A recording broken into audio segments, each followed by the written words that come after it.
Good afternoon, everyone. Yan. All right. Turn your Bibles to 1 Corinthians 15, verse 35 to 58. We are ending our series on resurrection. Yan. Sige. Digital Bibles or physical Bibles. Okay lang. We will read somehow lengthy verse.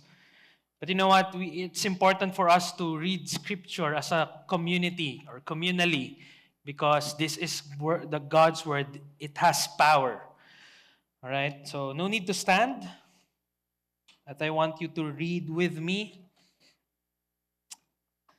Okay, can we just pause for a little while and just invite the presence of the Holy Spirit to be with us?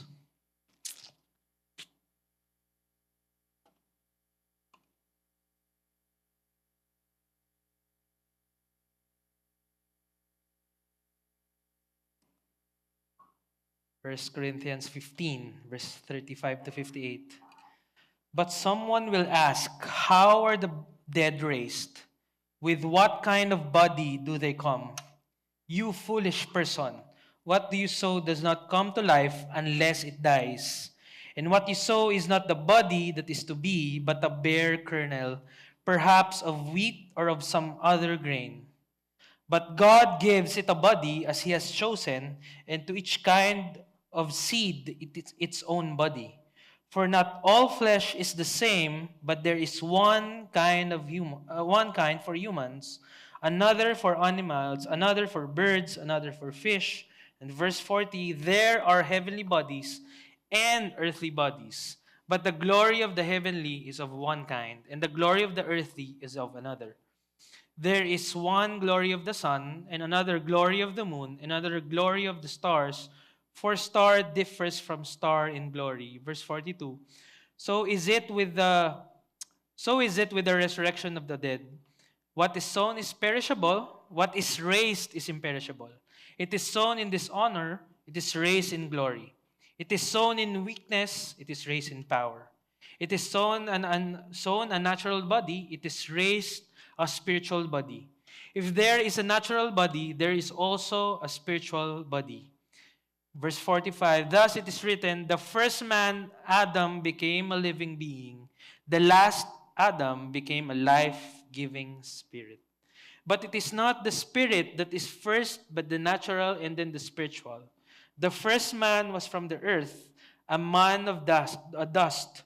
The second man is from heaven.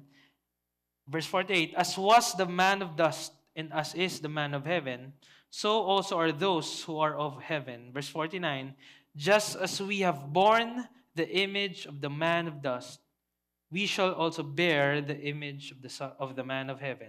Verse 50, I tell you this, brothers, flesh and blood cannot inherit the kingdom of God, nor does the perishable inherit the imperishable.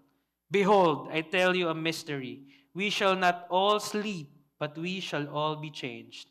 In a moment, in the twinkle of an eye, at the last trumpet. For the trumpet will sound, and the dead will be raised imperishable, and we shall be changed. Verse 53, for this perishable body must be put on the imperishable, and this mortal body must be put on immortality. When the perishable puts on the imperishable, and the mortal puts on immortality, then shall come to pass the saying that is written, death is swallowed up in victory. O death, where is your sting? O death, where is your sting? The sting of death is sin, and the power of sin is the law. Verse 457, but thanks be to God who gives us the victory through our Lord Jesus Christ. And verse 58, therefore, my beloved brothers, be steadfast, immovable, always abounding in the work of the Lord, knowing that in the Lord your labor is not in vain. This is your word, Lord.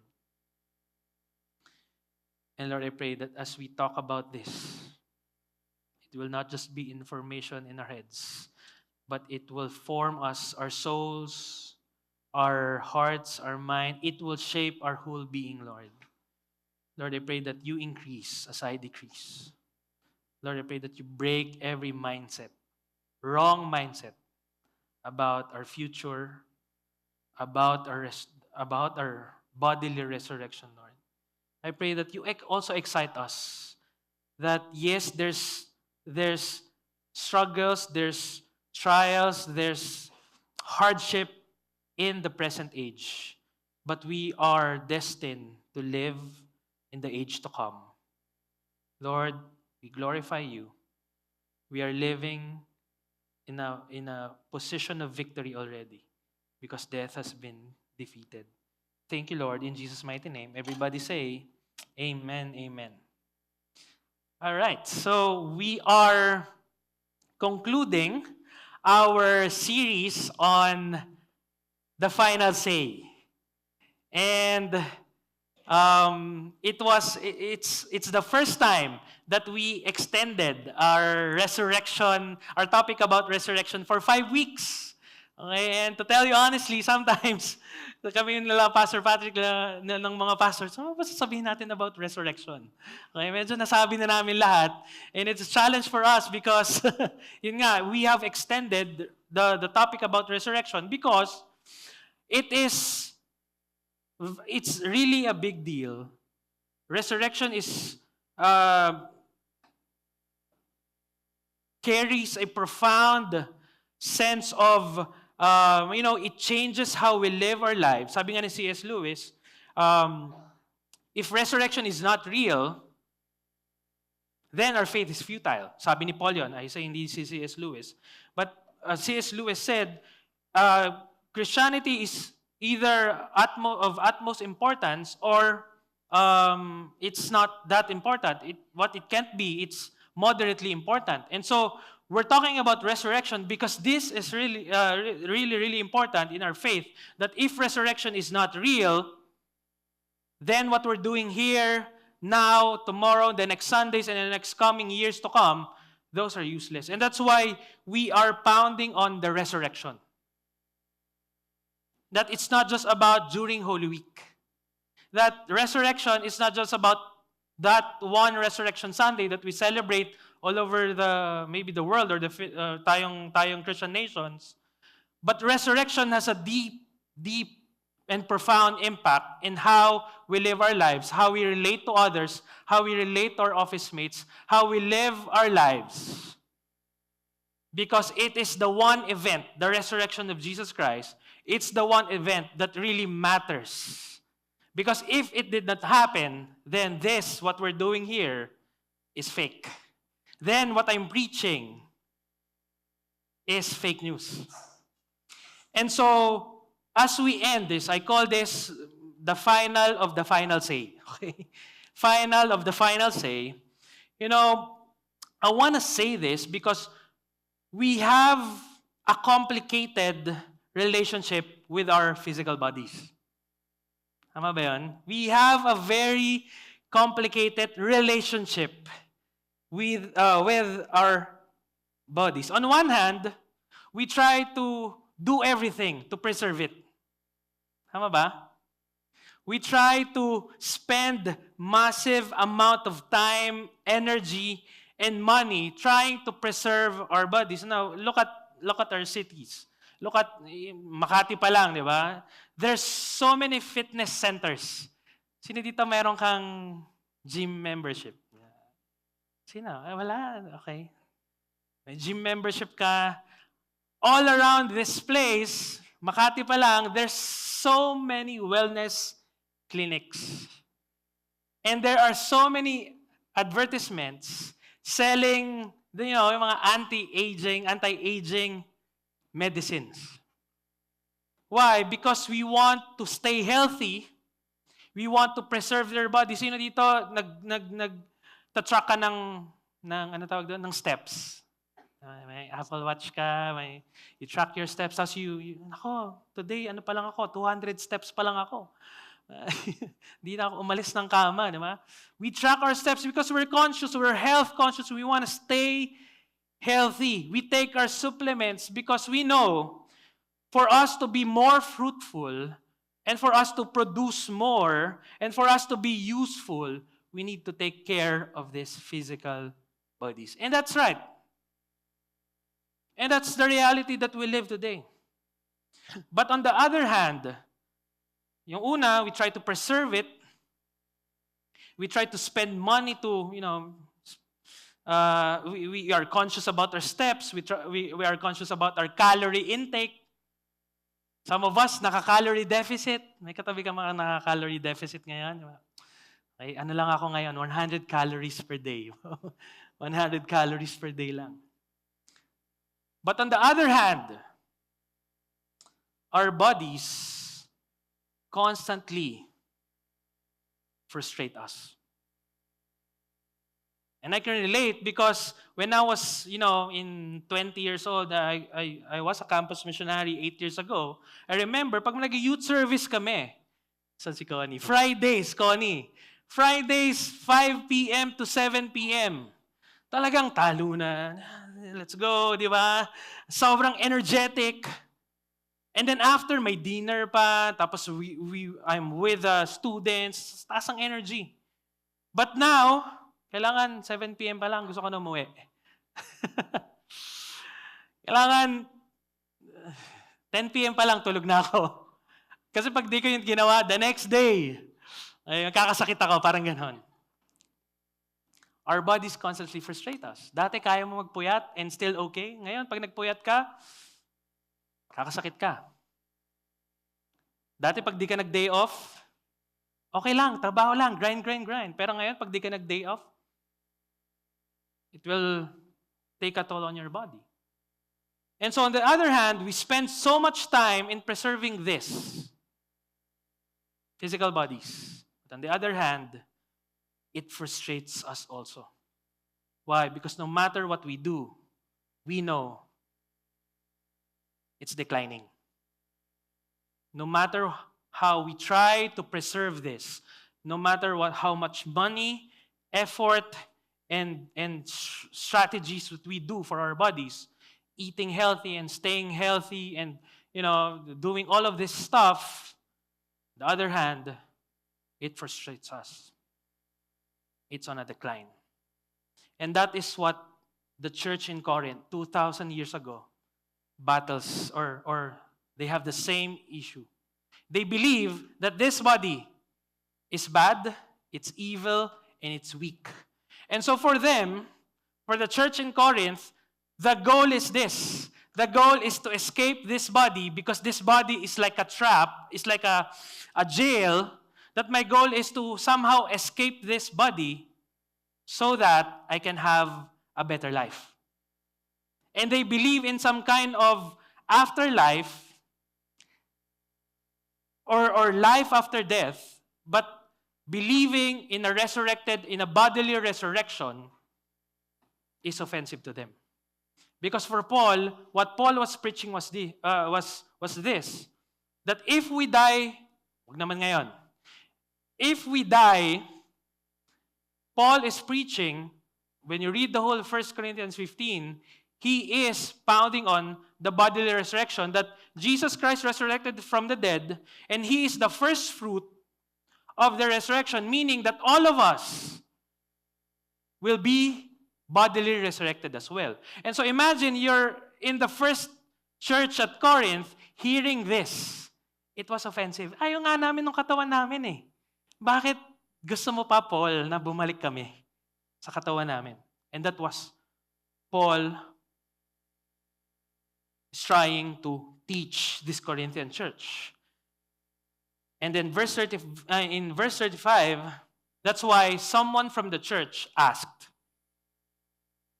So, medyo alam mo yung faces ng mga Corinthian church while listening to Paul, offended na. Saka parang hate na nila si Paul.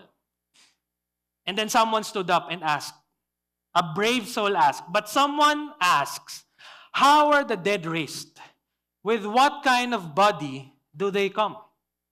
And so this question, when you read it on surface level, parang ano lang siya, parang it's a casual question. Oh, how are the dead raised? With what kind of body do they come? Pero yung tono niya, iba talaga. It was probably, there is likely a skepticism or doubt or even mockery in this question. Probably someone stood up from the congregation and pointed and asked Paul and mocked Paul, saying this, how are the dead raised? With what kind of body do they come? Because for them, it's offensive. We don't like this body. The goal is to escape this body. The goal is just to be somewhere else and have the time of my life. And Paul's letter to them was offensive because Paul was saying, no, after you die, you will go back to your body and then you will be resurrected. How do I know this? Because in the next verse, nagalit si Paul. Sabi ni Paul, you foolish person. What you sow does not come to life unless it die. Paul was so mad. Probably there was a tension there. Probably if you're in the congregation, nasa audience ka, probably parang medyo may cringe na siguro, medyo nako, nag-aaway na ata sila. Sabi ni Paul, you foolish person. And he was telling this to a group of people who thinks highly of themselves because they think they are the most intelligent people who walked on earth. The Corinthian church. And so hearing this, offended na nga sila dun sa sinasabi ni Paul. Sinabi pa ni Paul to, you foolish person. And then, what happened was this.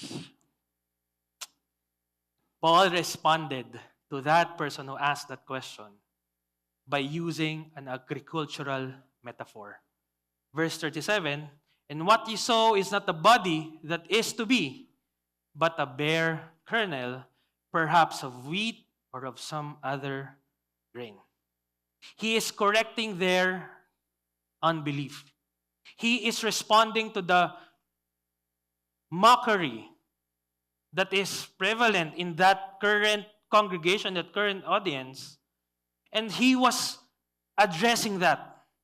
He's giving them a new way of thinking about our physical bodies. And I think for us, Victory Makati 5 p.m. service, Paul also wants us to have a different perspective about our mortal physical bodies. And he said this, but a bare kernel. What he was referring to is this picture. Pwede maging popcorn yan, di ba?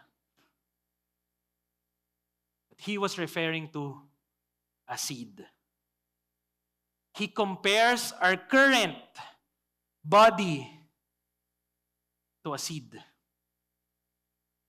He compares our bodies to a seed that's seemingly small, fragile, tiny, and insignificant seed.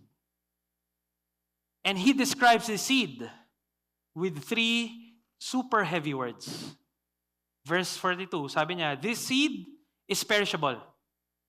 Number 1. And then he said another, this seed is dishonor. Remember, he was describing this body and he was using the metaphor of a seed. That seed is perishable. That seed is dishonor. That seed is weakness. And that is how he described. Sabi, no? Parang if you're there, baka gusto mo na sapakin si Paul. Galit ka na. He was describing our bodies perishable, dishonor, and weak. Now, in a driven and highly ambitious city like Makati, this is important. Why? Because our bodies, we don't show weakness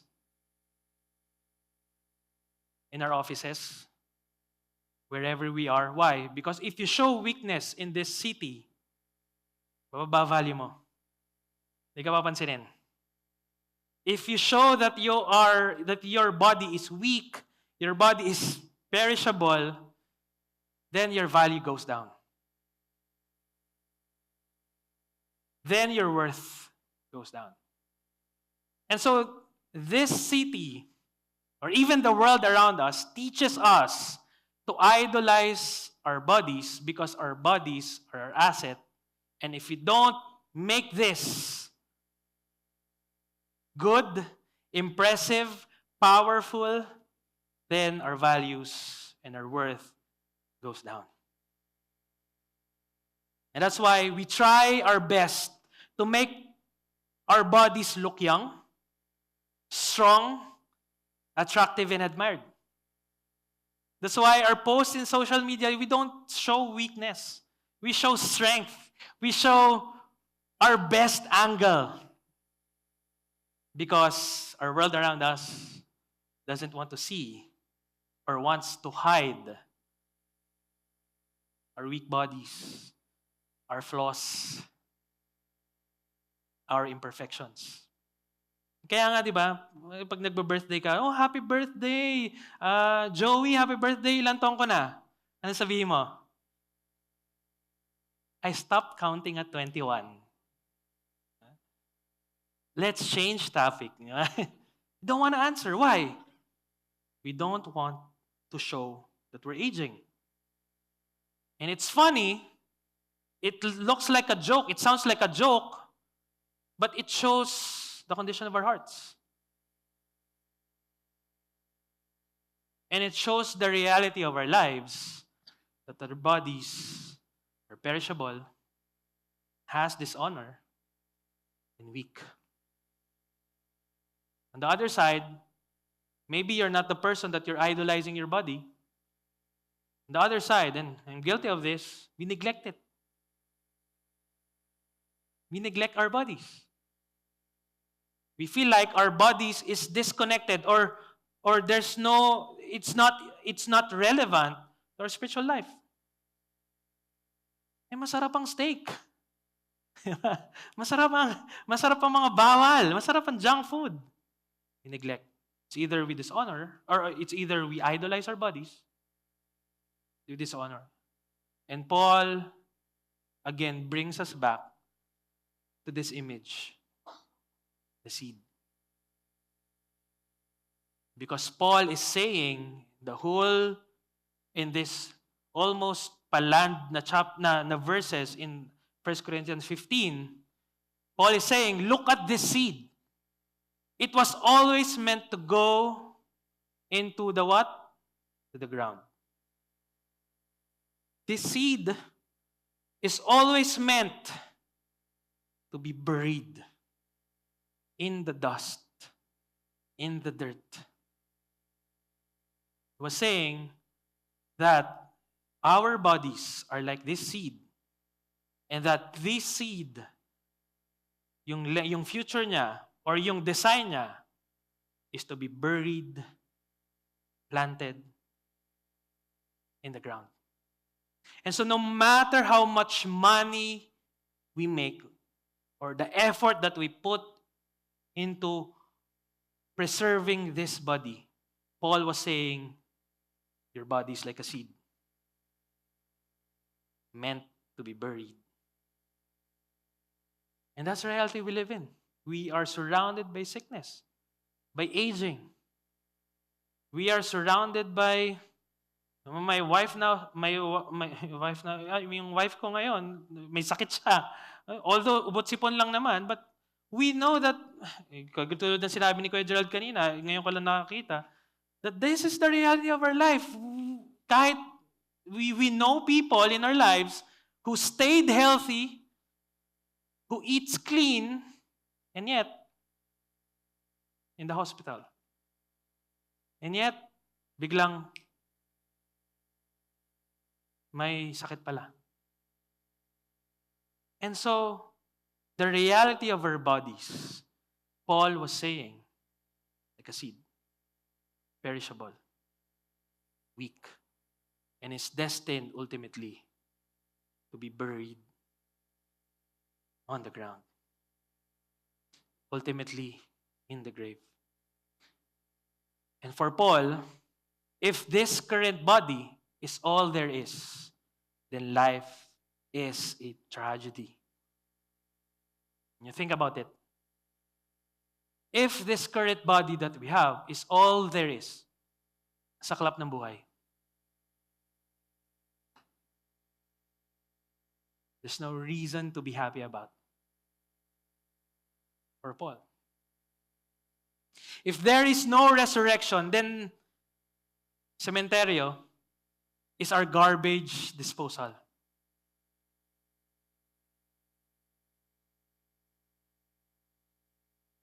But Paul now shifts their perspective about our mortal bodies and our future. Because what they've been believing, and because of what they believe, it affects how they live their lives. Now, because what they believe is wrong, now how they live their lives is wrong. Now, Paul shifts their perspective. In verse 36, sabi niya, "You foolish person, what you sow does not come to life unless it dies, unless it is buried in the ground." So we have to understand that the Corinthian church, they only see death as destruction. Kaya nga galit na galit si Paul. Ba't kayo ganyan? Ba't kayo naniniwala sa ganyan? And for them, this body is the final product. For them, after this, wala na, tapos na. And so Paul was addressing that. Paul was saying to them, your body is not the final product. Your body is not all there is. Because if we believe that today, that this is all there is, then our tendency is to, again, worship it.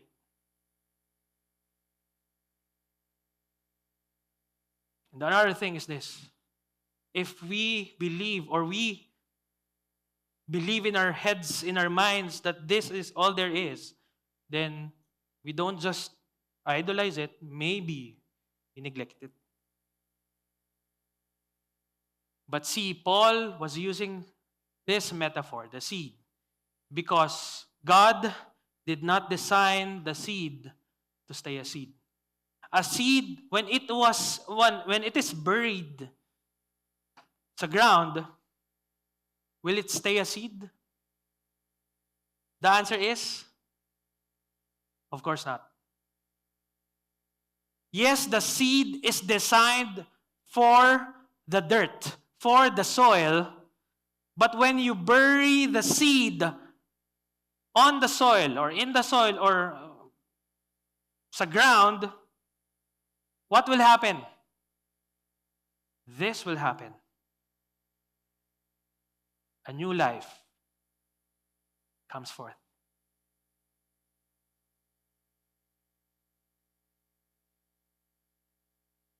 A new, beautiful plant or flower or even a tree is about to come out. And this is where Paul shifts their perspective, their minds. That you don't look at your body as the final project, or your body as all there is, because our bodies are like seed, destined for the soil, for the dirt, but as we are buried, this will happen. And so, Paul was giving them a new way, or a new kind of rhythm of grace. Death precedes life, and that there's no shortcut around the dirt. We will all go through that point.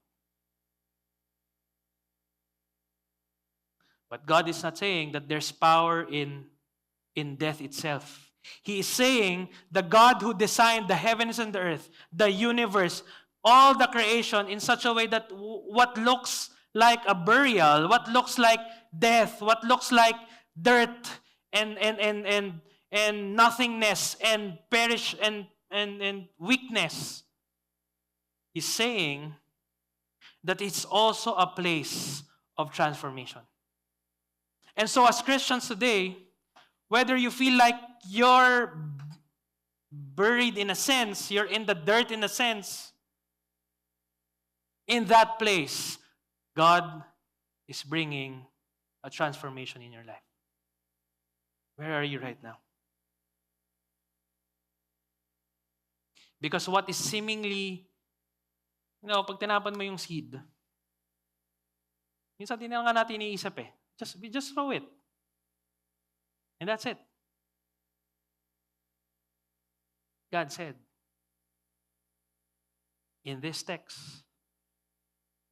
a place that looks like death, burial, nothingness, wala na, it's also a place of transformation because the dirt is necessary, because the seed is making way for the harvest. And so the shift in perspective now is that our bodies, when we die, the grave is not garbage dump. Paul was changing their perspective. The grave now is not a garbage dump, but a greenhouse. It's not, basurahan, but it's actually a greenhouse when we die. Why? Because we are being transformed into a new plant or flower, figuratively speaking.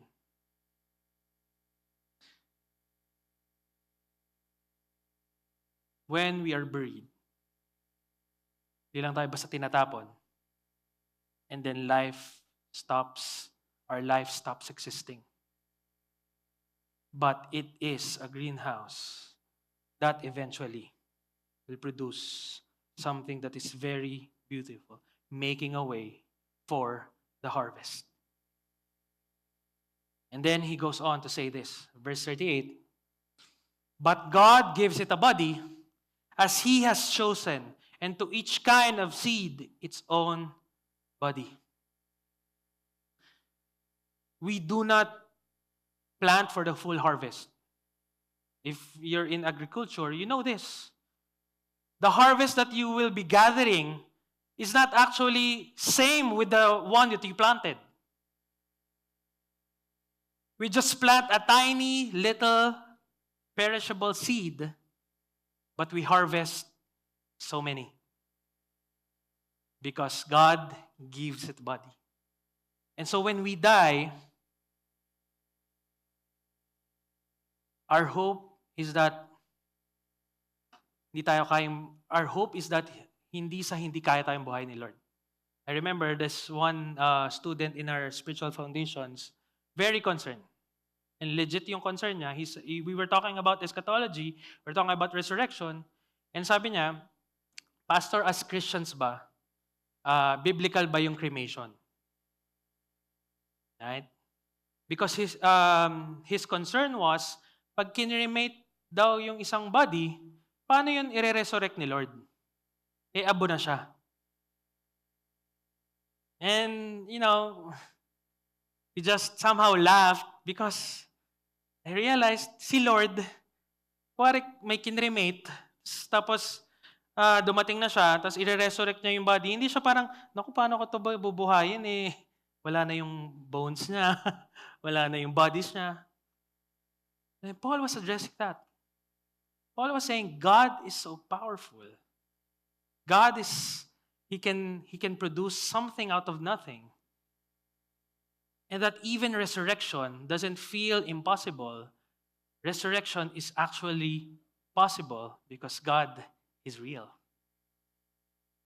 But God gives it a body as he has chosen, and to each kind of seed its own. And then he said this, and to each kind of seed its own body. Now, some people, this might not be you, some people would speculate that when we resurrect, bodily resurrect, it might be, number one, we are not who we are anymore. Hindi na tayo yung tayo. Ibang tao ka na.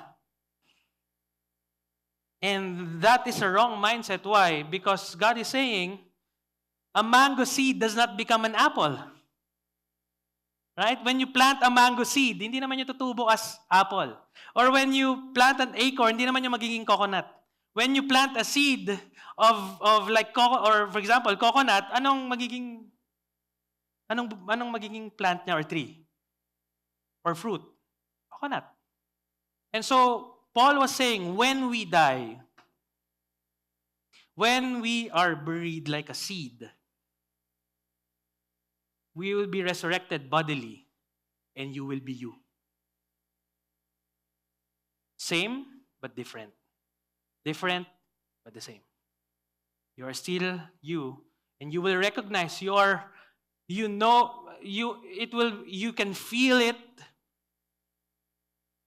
You can still, may 5 senses ka pa rin, because you will be bodily resurrected. You are yourself in resurrection, but far more glorious. And this is the thing that we cannot see yet. Why? It's still in the future. It's still yet to come. But that is our eschatological hope. That ultimately, yes, no matter how hard we try to preserve this, why are we even preserving when we know that at the future, God will give us a glorious body? How do I know that? Because Jesus is the first fruit of resurrection. Meaning that when Jesus Christ resurrected, it is a prototype, or his body is our pattern when we resurrect from the dead. Then he said this, verse 44, it is sown a natural body, it is raised a spiritual body. Now, let me break this mindset that when we die, our goal is to go to heaven. That's what the Corinthians says. The Corinthians believe that when you die, your soul departs and it goes to heaven without a body, and you're jumping from one cloud to another. Ang saya nun, di ba? Aminin niyo, ang saya nun. You're jumping from one cloud to another, ang saya, and things like that. But the scripture is saying, it's not. When we die, when we resurrect, we have a physical body. And we are we. It does, meaning that resurrection is not becoming less human, but it is we are becoming the kind of human we were always meant to be. Imagine that. That is our future. Brothers and sisters, resurrection is you not becoming less human, but it is actually us becoming more human that we were always meant to be. Now, Paul moves to contrast, to a series of contrasts in his letter. 15 verse 42. So is it with the resurrection of the dead. What is sown is perishable, the seed. What is raised is imperishable. What was buried on the ground is perishable, pero when it springs up, it raises an imperishable thing. It is sown in dishonor, but it is raised in glory. It is sown in weakness, it is raised in power. The future that we have with God is not just like a slightly improved version of yourself. Hindi lang siya, okay, patch ko lang dito, medyo takpan natin to, lagyan natin ng band-aid to, medyo improve ng konti to. But our future with God is unimaginably glorious than what we can think of. Blows our mind. Our minds can't even comprehend it right now. And I don't know about you. It gives excitement as Christians and gives tangible hope as Christians because we know that yes, this body is destined to be buried in sa soil, but this body will also be raised far more glorious than we can ever think of. Because the first man, verse 47, was from the earth. Adam, a man of dust. Remember Adam? Created from the dust. And because he was created from the dust, he will return to dust. The second man, who is the second man? Jesus. The second man is from not dust, but from heaven. And this man, Jesus Christ, is giving us glorious body. And so in verse 454, that's why Paul was so passionate and so, alam mo yun, parang excited siya. He's so pumped. He said this, verse 54. Ito na yung mga last parts of his letter. When the perishable puts on the imperishable, and the mortal puts on immortality, then shall come to pass the saying that is written. Now, ito na yung lagi natin kinakanta. Death is swallowed up in victory. O death, where is your victory? O death, where is your sting? What Paul was doing here is that he is taunting death. Ano, death? Come here. Ano, death? Wala ka na. You think you have power, death? No. Why? Because if you don't believe in Christ, then death is the ultimate. If you don't believe in God, then death swallows you up. Then whatever you do on earth, everything will come into end when you die. And so now Paul was saying, you don't have to fear death because God or Jesus is resurrected and He is the first fruit. Now you all will be resurrected with Christ. When you die, you are like a seed planted. You will have new life. We're saying, come death, speak to me, because whatever you say doesn't have any effect on me. Whatever you do. And this is important. Why? There's a lot of problems in this world, but our ultimate problem is sin and death. No matter how good you are, no matter how intelligent you are, when death comes, nothing. And so Jesus finally conquered our greatest enemy, our greatest opponent. And that's why Paul is confidently saying, death is swallowed up in victory.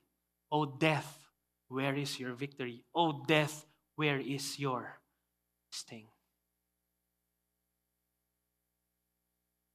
And that's why he ends this whole chapter with a series of profound statements that probably we all know, or probably we all use to encourage ourselves. Verse 58, therefore, having said all of these things about resurrection, from the first week to this fifth week of the final say, of the topic of resurrection, he said this. Therefore, my beloved brothers, be steadfast, immovable, always abounding in the work of the Lord. Notice this. Paul did not end his letter to the Corinthian church by saying, just preserve your bodies. Make the most out of it. Make every effort to preserve it. Make every effort to preserve your bodies. And, you can idolize your bodies. He did not say that. But he said, be steadfast, immovable, always abounding in the work of the Lord. All of the words here, you can summarize it into this phrase. Do not give up.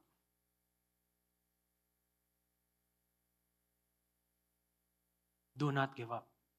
Because resurrection is real, you now have the reason to stay alive.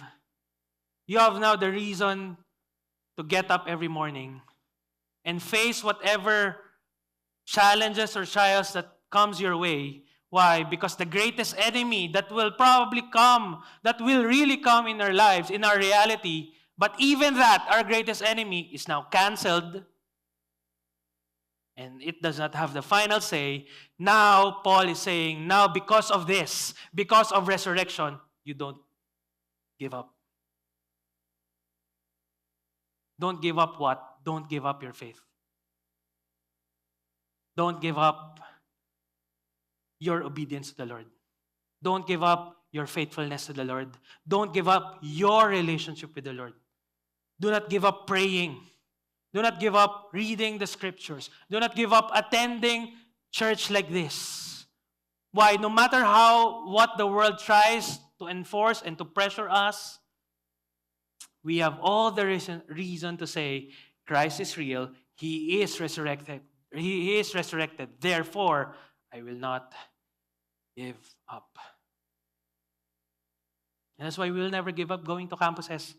That's why we will never give up going to Creative Access Nations. Why? Because Christ has risen. Because Christ has resurrected. And so, what do we do tomorrow, Monday? Knowing 1 Corinthians 15. Ito, assignment ko for you guys. To check natin next week. Medyo lang. Assignment for you. Read again 1 Corinthians 15. And meditate it for the whole month. Just that. Read it slow. Because what I observe from our culture today is that resurrection has become so small that we just talk about it during Holy Week. But when you think about it, if resurrection is so big, and it is everything in our lives, we really need to think about and meditate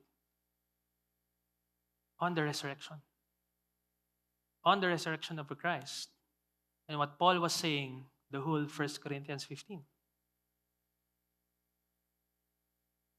Now, as we try to land this plane, let me give you some, or maybe 3 practical ways to live this out. What do we mean by do not give up? What do I mean by this? How do I apply this tomorrow when I wake up, go to office, meet some of my friends, go lunch with my workmates, go to my campus, or wherever you are, on a Monday, on a Tuesday, on a Wednesday, on a Thursday, on a Friday, on a Saturday, and then go back to Sunday. How do I apply this in my life? How do we live this out? First one is this. I want to show you this picture.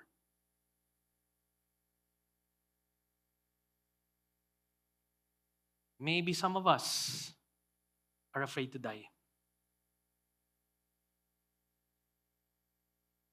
Maybe some of us, when we think about death, don't like it. We don't like talking about it. And maybe some of us we don't go to funerals. Why? Because we don't like the idea of death. And in reality, death is ugly. Death should not supposed to be in our reality. But death is real. But the resurrection changes how we grieve. And so when we bury someone, maybe a loved one, maybe someone close to you, maybe a family member, maybe a friend, maybe a business partner, whoever that is, it's not saying our final goodbye. When we bury someone, we don't wave and say goodbye forever. Why? Because our perspective now is that this person, whoever that is like a seed. Planted in the ground. And that in the future, God will bodily resurrect that person. So when you think about in funerals, when pastors say that No, it's temporary. It's not just our effort to comfort people, but it's actually biblical. Why? Because Paul said in 1 Corinthians 15, we are like seed, destined for dirt and soil and ground, but it is necessary for harvest. So it changes how we grieve. Now, I'm not saying we don't cry. When someone died in our families, in our loved ones, yes, we lament. Yes, we grieve. Yes, we cry because we will miss the presence, the laughter, the moments that you shared with that person. Yes, it is real. Mamimiss mo yung yakap, mamimiss mo lahat. But our grief now, because of resurrection, has a direction. We now see that what is there, a seed, will not remain a seed. It will have a new life. Gives us hope. Changes the way we grieve. Gives direction and purpose to our grieving. And so when you grieve now, you don't look at it as a dead end. You grieve now, but you will meet the person later. In the future. You will be with that person. Another thing is this. Now, because resurrection is real, because Jesus has the final say, resurrection changes how we view aging and weakness. Some of us, maybe not all of us, we don't like the idea of getting old. And I say this with seriousness. Sometimes we joke about it. I'm guilty of that too. Well, bro, ilan taon ka na? Stop counting at 21. Okay? Don't ask me. Or some of us, may konti lang tayong maramdaman, di ba? Parang kaka-anxiety na tayo. What they call it now is the anxious panic of aging.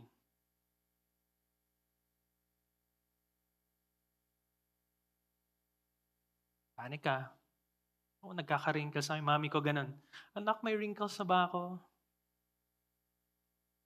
Anak, ilan na yung white hair ko? And I'm guilty of that as well. May mga konting white hair na po tayo.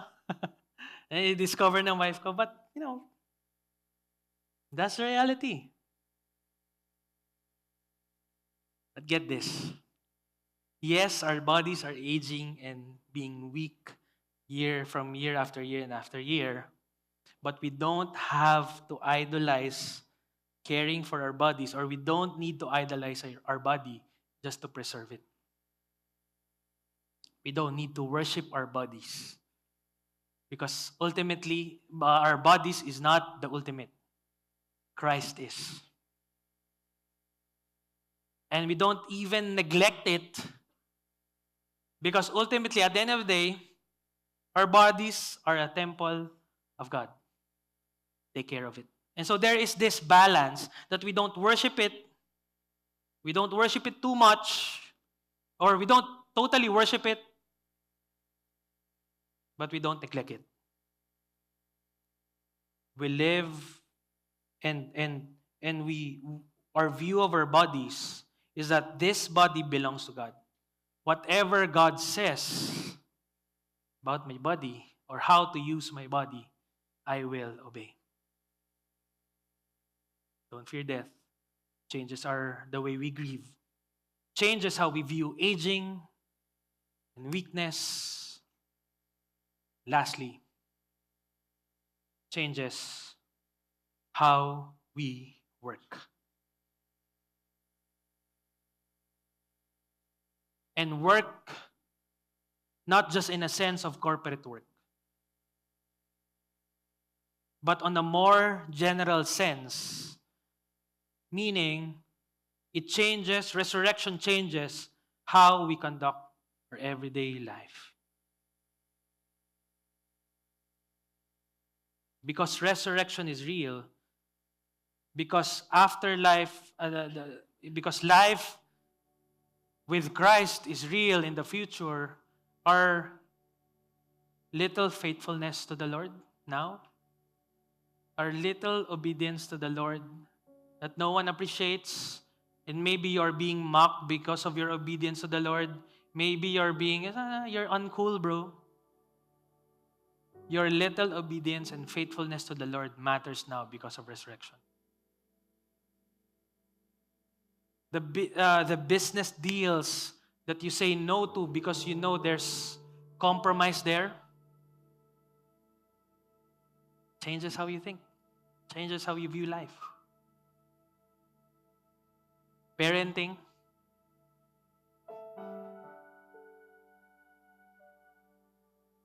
that we don't have to control things. We don't have to pressure things to happen to our kids, to our children, because we know that ultimately Christ is alive and He loves them and He will protect them.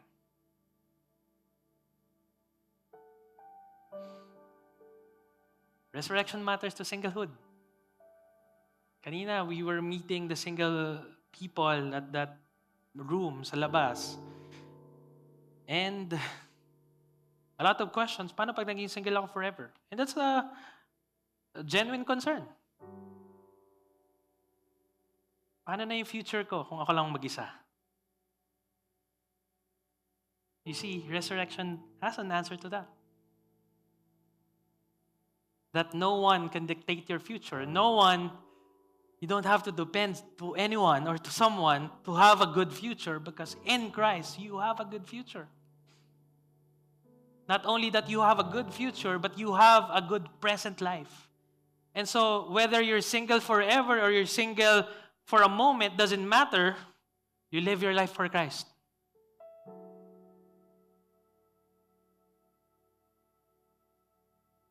And then Paul ends this particular chapter with a very comforting statement. He said, knowing that in the Lord, your labor is not in vain. You know what? Every time you say yes to God, every time you say yes to the Lord who's commanding you something, and maybe no one's appreciating it, or maybe no one's seeing it, and it's a hidden faithfulness, your labor is not in vain.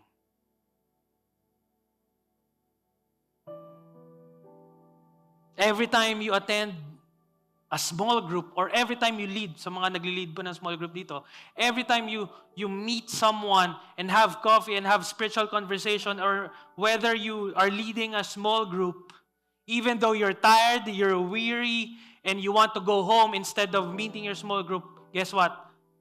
Your labor is not in vain.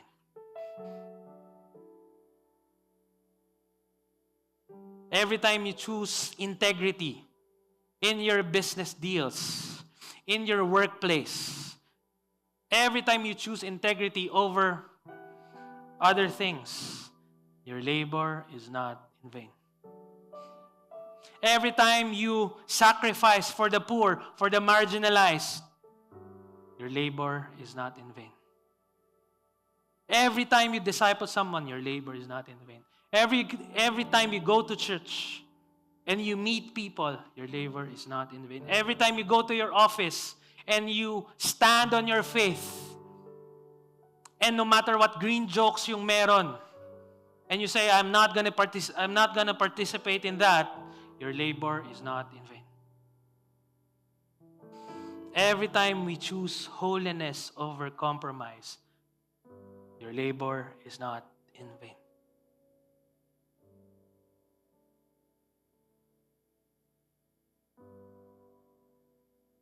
Friends, that's why resurrection matters. Friends, that's why it's important for us to believe that resurrection is everything in our lives, not just during Holy Week, not just when we watch a movie about Jesus Christ, but it deeply affects your being. Death has been defeated. Death has been canceled. Sin, shame, anxiety, doubt, despair, death, Jesus has the final say. Because He is the final say. He has the final say. The question for us is this: is He our Lord? Because Lord means authority. Lord means He's above, He's the ultimate, He is all-encompassing. He is Lord of all or not at all. Not just 99.9, not just 50%, not just 60%, but 100%. Is He our Lord? He has the final say. All heads bowed and eyes closed. I'm going to pray for groups of people here. You're here right now and you're grieving. Someone died, someone left you, someone you love in deeply treasured now is not alive anymore. And it hurts you. It has a deep effect on you.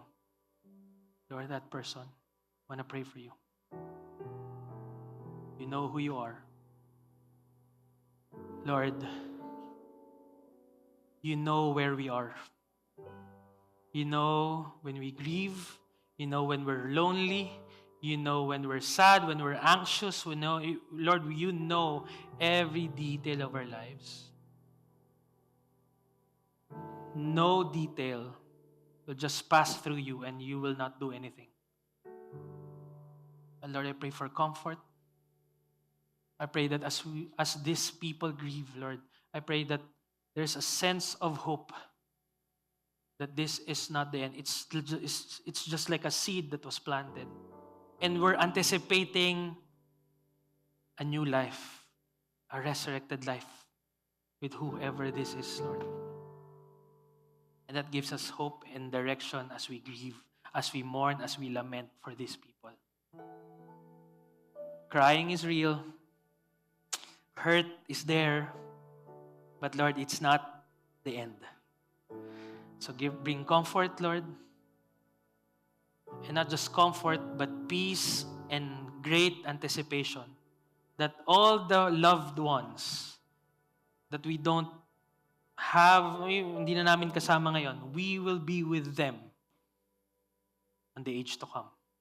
Thank you, Lord. I want to pray for another group of people. If you're here and you want to quit your job, you want to quit a relationship, you want to quit probably or maybe even your life, resurrection gives you a new hope. Because Jesus is alive, He is in control, and He is King. And not just King, but He can save you. He can save whatever situation you're in. So if you're here, you're at the brink of giving up. Paul is saying to you, be immovable, steadfast in love, because all the work in the Lord is not in vain. You're that person. Begin to talk to God right now and say, Lord, I want to recommit my life to you. I'm at the brink of giving up.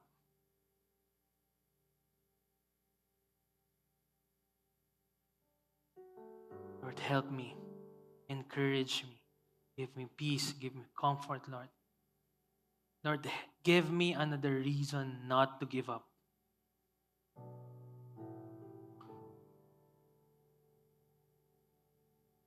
Because our work is not in vain. Lord, thank you. Another last group of people I want to pray for. If you're here, you're afraid of dying. You're afraid of aging. You're afraid of having more birthdays or having more numbers in your age. And you're doing everything just to stay healthy, just to preserve your body. The Lord says, yes, I get that. Yes, stay healthy. But ultimately, your body is just the seed that is destined for the soil. But our ultimate hope is that, yes, we may be buried in the future, but we will be resurrected again. That's you. You're afraid of aging. I'm going to pray for you. Lord, this is the reality. Because of sin, death, weakness, aging is real and it's in our reality. But because of the reality of resurrection, we don't have to fear death. We don't have to fear aging and weakness because we know there's a future with you. We know that we have a future with you far greater and glorious than we can ever imagine in our lifetime. That gives us hope. And that gives us courage. And that gives us another reason to be faithful to you, Lord, because you are great. And you have the final say. Lord, we honor you. We thank you. Can you all stand as I bless you as we go out of this room? Can you just raise your hands?